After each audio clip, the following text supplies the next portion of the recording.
आपको भी ऐसा लगता है कि आपका बच्चा एकदम नॉर्मल था एंड अचानक से उसमें कुछ चेंजेस आपने नोटिस किए, या वो 1 से 1.5 साल तक की एज तक की बिल्कुल नॉर्मल था और अचानक से उसने जो उसका डेवलपमेंट था उसमें डिले आने लगा, तो आपके बच्चे को भी वर्चुअल ऑटिज्म हो सकता है। एवरीवन, मैं हूँ Maria and welcome to my channel beautiful minds. आज के इस वीडियो में हम बात करने वाले हैं कि वर्चुअल ऑटिज्म क्या होता है। वर्चुअल ऑटिज्म का मतलब ये होता है, अगर हम समझने जाएँ तो वर्चुअल मीन्स क्या होता है, मतलब the thing which is not real, okay, that is known as virtual. तो अगर वर्चुअल ऑटिज्म का मतलब ये होता है कि बचपन से बच्चे को कुछ भी प्रॉब्लम नहीं है, ओके, बाय बर्थ बच्चे को कोई इश्यूज़ नहीं है, उसका सब डेवलपमेंट नॉर्मल चल रहा है, बट अचानक से अगर आप 1 से 3 साल के टाइम पीरियड में, जो एक बच्चे की कॉग्निटिव ब्रेन डेवलपमेंट का टाइम होता है, अगर आप उसमें उसको 4 आवर्स से ज़्यादा का स्क्रीन टाइम दे रहे हो, तो उसमें ऑटिज़म जैसे सिम्टम्स डेवलप हो जाते हैं। ओके, वो एक्चुअल ऑटिज़म नहीं होता है, बट वो वर्चुअल ऑटिज़म होता है। मतलब ऑटिज़म के ही सारे सिम्टम्स उसमें डेवलप होने लगते हैं। बच्चा एक दूसरी दुनिया में, एक वर्चुअल वर्ल्ड में खो जाता है। वो नॉर्मल एनवायरनमेंट से पूरी तरीके से अपने आप को डिस्कनेक्ट कर लेता है, और ये कोई एक दिन में नहीं होता है, ये it's period of time. Because आपने भी उसको 1 डेढ़ साल 2 साल, जब तक कि आपको ये रियलाइज़ नहीं हुआ, तो जब तक कि आपने उसको स्क्रीन दिखाया है, तो ये एक बहुत लंबा प्रोसीजर है। धीरे धीरे वो नॉर्मल लोगों से डिस्कनेक्ट कर लेता है और वर्चुअल ही दुनिया को अपनी दुनिया समझने लगता है। बिकॉज वो बहुत स्टिमुलेटिंग होती है, उसमें बहुत स्टिमुलस होता है, बहुत कलरफुल होती है, तो बच्चा वैसे भी एनवायरनमेंट से डिस्कनेक्ट फील करता है, बिकॉज उसको सब जितना भी स्टिमुलेशन है वो स्क्रीन के थ्रू मिल रहा है। बेसिकली इसमें हैंड हेल्ड स्क्रीन जो होती है, आपका आईपैड्स हो गए, या फिर आपका फ़ोन हो गया, आईफोन हो गया, जो हाथ में पकड़ के बच्चा देखता है, उसमें वो बहुत ज़्यादा डीपली इन्वॉल्व हो जाता है। तो वर्चुअल ऑटिज़म क्योरेबल है, आप बिल्कुल वर्चुअल ऑटिज़म को क्योर कर सकते हैं, but the thing is that कि आपको बहुत ही ज़्यादा स्ट्रिक्ट स्टेप्स लेने पड़ेंगे, बच्चे के ऊपर थोड़ा काम करना पड़ेगा। जब बच्चे को आपकी ज़रूरत थी, आपने उसको स्क्रीन दे दिया, और जब अब बच्चे की प्रॉब्लम्स डेवलप हो गई हैं, बच्चे के अंदर कुछ प्रॉब्लम्स डेवलप हो गई है, तो आपको भी वो स्टेप्स लेने पड़ेंगे उस प्रॉब्लम को सॉल्व करने के लिए।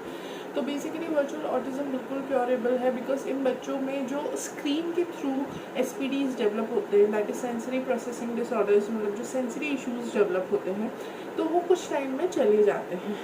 और जो क्लासिक ऑटिज़म के बच्चे रहते हैं, उनके अंदर सेंसरी इश्यूज़ काफ़ी लंबे समय तक रहते हैं, और मतलब वो इतनी जल्दी सॉल्व नहीं हो पाते, it takes time, it's a long procedure. But जो वर्चुअल ऑटिज़म के बच्चे हैं, अगर आप उनका स्क्रीन बंद करेंगे, तो आप ये मार्क करेंगे कि उनके अंदर ड्रास्टिक चेंजेस है। आई मीन, अगर मैं मेरे बारे में बात बताऊँ, तो मेरा जब बच्चा 2 साल का था, तब उसमें काफ़ी सारे इश्यूज़ हमने नोटिस कर लिए थे, बट डायग्नोसिस कराते कराते वो 3 साढ़े 3 साल का हो गया। एंड जब डायग्नोसिस मिला, तो उसको माइल्ड ऑटिज़म डिटेक्ट हुआ, माइल्ड ऑटिज़म और एडीएचडी डिटेक्ट हुआ उसको। एंड फिर उसके बाद हमने उसका स्क्रीन टाइम बहुत करके कम कर दिया, बिकॉज कहीं ना कहीं मुझे पता था कि उसको स्क्रीन के ही थ्रू ये सब प्रॉब्लम्स डेवलप हुई हैं। बिकॉज मेरे बच्चे का आई कांटेक्ट बहुत अच्छा था, रिस्पॉन्स टू नेम भी था, बट हाँ, वो फिंगर पॉइंट आउट नहीं करता था, वो कमांड्स नहीं समझ पा रहा था, जो उसकी एज के ग्रुप वाले बच्चे समझ लेते थे। तो उसकी अंडरस्टैंडिंग डिले हो गई थी, उसका स्पीच डिले हो गया था। तो ये सारे इश्यूज़ थे, थोड़े से सेंसरी इश्यूज़ थे, कपड़े वगैरह को लेके वो कपड़े नहीं पहनता था, और कुछ टाइप के कॉलर वाले कपड़े नहीं पहनता था। बट वो थोड़े टाइम बाद, विद इन 6 मंथ्स, वो प्रॉब्लम्स भी सॉर्ट आउट हो गई। मतलब उसमें हमें बहुत ज़्यादा एफर्ट्स डालने के, जब तक कि हमें समझ में आता कि ये सेंसरी प्रोसेसिंग डिसऑर्डर है, वो बच्चा ऐसे ही नहीं कर रहा है, जब तक हम ये समझते तब तक वो प्रॉब्लम अपने आप सॉल्व भी हो गई। So this is all because of screen time. और जब से हमने उसका ज़ीरो स्क्रीन टाइम किया है, हमारे थेरेपिस्ट ने हमको ये सजेस्ट किया कि आप बच्चे को खाने के टाइम पे भी फ़ोन नहीं दीजिए, बिकॉज फ़ोन उसके लिए अभी एक स्वीट पॉइज़न है, ओके। जितना आप फ़ोन देंगे उसको, बच्चे इस चीज़ को हमें सॉल्व करने में और ज़्यादा टाइम लग जाएगा। एंड देन पहले मैंने अपने आप को मेंटली प्रिपेयर किया कि हाँ, मुझे स्क्रीन नहीं देनी है, चाहे कुछ भी हो जाए, मुझे उसकी लाइफ से स्क्रीन को एलिमिनेट कर देना है। जैसे कि मैंने मेरा चाइल्डहुड में कोई स्क्रीन नहीं देखी और हम लोग किसी भी तरीके से बड़े हो गए बिना स्क्रीन्स के, वैसे ही अब मुझे उसकी लाइफ से स्क्रीन हटा देनी है। तो the moment I got prepared and मैंने अपने आप को पूरी तरीके से वर्स्ट सिचुएशन के लिए प्रिपेयर कर लिया कि वो बहुत टेंट्रम्स करेगा, उसको मेल्टडाउन्स होंगे, वो बहुत परेशान करेगा, मतलब वर्स्ट सिनेरियो के लिए मैंने अपने आप को प्रिपेयर कर लिया।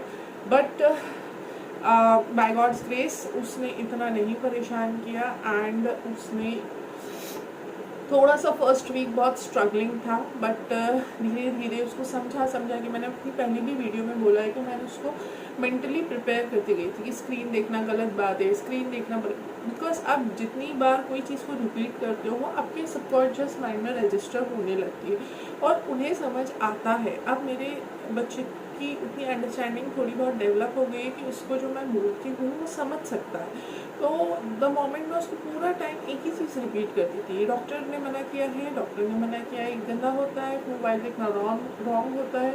वो धीरे धीरे वो चीज़ उसके माइंड में चली गई एंड उसने अब फ़ोन देखना छोड़ दिया है, पूरी तरीके से छोड़ दिया है, खाने के टाइम पे नहीं, सोने। बट बहुत बड़ा सैक्रिफाइस हम लोगों ने किया है कि हम जब बच्चा रहता है हमारे साथ में, तो मैं खुद भी अपना फ़ोन बिल्कुल नहीं यूज़ करती हूँ। जब वो स्कूल जाता है या जब वो थेरेपी के लिए जाता है, जब या वो सो जाता है, उसके बाद मैं मेरा फ़ोन पिकअप करती हूँ, मैं यूज़ करती हूँ। बिकॉज़ अगर मैं यूज़ करूँगी तो ऑफकोर्स ही बात है कि वो बच्चा है छोटा, ना समझ है, तो उसे भी मन करेगा, ओके, बिकॉज़ वो स्क्रीन से बहुत अटैच था काफ़ी टाइम तक के।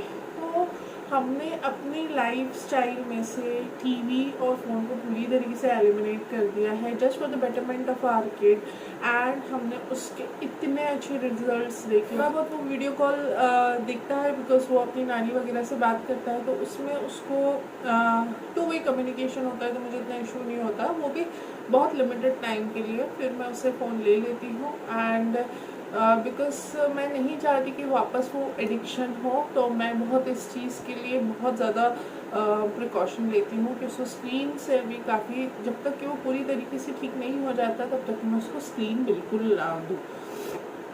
वर्चुअल ऑटिज़म में एक चीज़ बहुत अच्छी है कि इस चीज़ को एटलीस्ट क्योर किया जा सकता है एंड चीज़ें बेटर हो जाती हैं विद इन एक ईयर के टाइम स्पैन में आपको बहुत अच्छे चेंजेस महसूस होंगे। आप बच्चे को टाइम दीजिए, मुझे पता है पेरेंट्स के लिए बहुत स्ट्रगल होता है वो, बिकॉज हम इस एरा में जी रहे हैं कि हमारे लिए स्क्रीन को एलिमिनेट करना it's next to impossible. But अगर आप थोड़ा सा उस चीज़ को मैनेज कर सकते हैं, मैं ये तो नहीं बोलूँगी कि आप एलिमिनेट कर दें पूरी तरीके से, बिकॉज अभी हमारे पूरे बिजनेस हर चीज़ स्क्रीन से रिलेटेड है, तो एलिमिनेट ना करिए बट उसके सामने स्क्रीन यूज़ करना थोड़ा अवॉइड करिए, बिकॉज उसको टाइम की बहुत ज़रूरत है। आप जितना उसके साथ इंटरैक्ट करेंगे, खेलेंगे एंड उसको टाइम देंगे, उतना ही उसमें बहुत जल्दी चेंजेस आपको नोटिस होंगे और थोड़े टाइम बाद आपको लगेगा कि ही इज़ कम्प्लीटली नॉर्मल, उसको थेरेपीज़ की भी ज़रूरत नहीं है। अगर आप थेरेपीज़ ले रहे हैं तो बच्चों में बहुत ज़्यादा फास्ट इम्प्रूवमेंट आएगा, बिकॉज उनको पता है कि इस चीज़ में किस तरीके से काम करना है। तो आप थेरेपिस्ट से पूरा एक होम प्रोग्राम ले लें और अपने बच्चे के साथ घर पे आप काम कर सकते हैं।